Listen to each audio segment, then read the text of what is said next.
শেখ রুমি মামা কি করতেছি? ঘুড়ি উড়াচ্ছি। বাহ সুন্দর তো, ঘুড়ি তো অনেক সুন্দর মামা। বাবা আবার লিখছে রুমির ঘুড়ি। বাহ আচ্ছা মামা ধর। আচ্ছা মামা আমার বলে মামা আচ্ছা মামা এই তোর একটা প্রশ্ন করি, তুই তোর গুটিটা ঠিক কর, গুটিটা এদিকে রাখ। হ্যাঁ এদিকে রাখ, হ্যাঁ এদিকে রাখ, ধর এদিকে হাত দিয়ে ধর। হ্যাঁ এদিকে শোন মামা, তোর একটা প্রশ্ন করি। হ্যাঁ তোর এটা ধর, তুই তো অনেক চালাক, তুই তো সব পাক না মানে সব বুঝিস। আচ্ছা এই যে মামা ওই যে আকাশে পাখি উঠতেছে দেখতেছিস?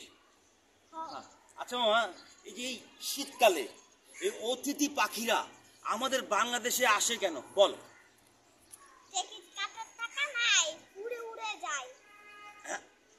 তার মানে মানে অতিথি পাখিদের ওই প্লেনের টিকিট কাটার টাকা থাকে না, তাই কষ্ট করে উড়ে রামগতিতে আসে।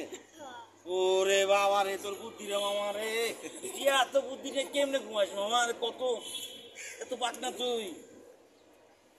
যাক যাক যাক, খুব ভালো সুন্দর। যাক এটাও একটা বুদ্ধিমতের পরিচয়। থ্যাংক ইউ মামা, অনেক ধন্যবাদ। তুমি খেলো মামা। শোনাইছে না?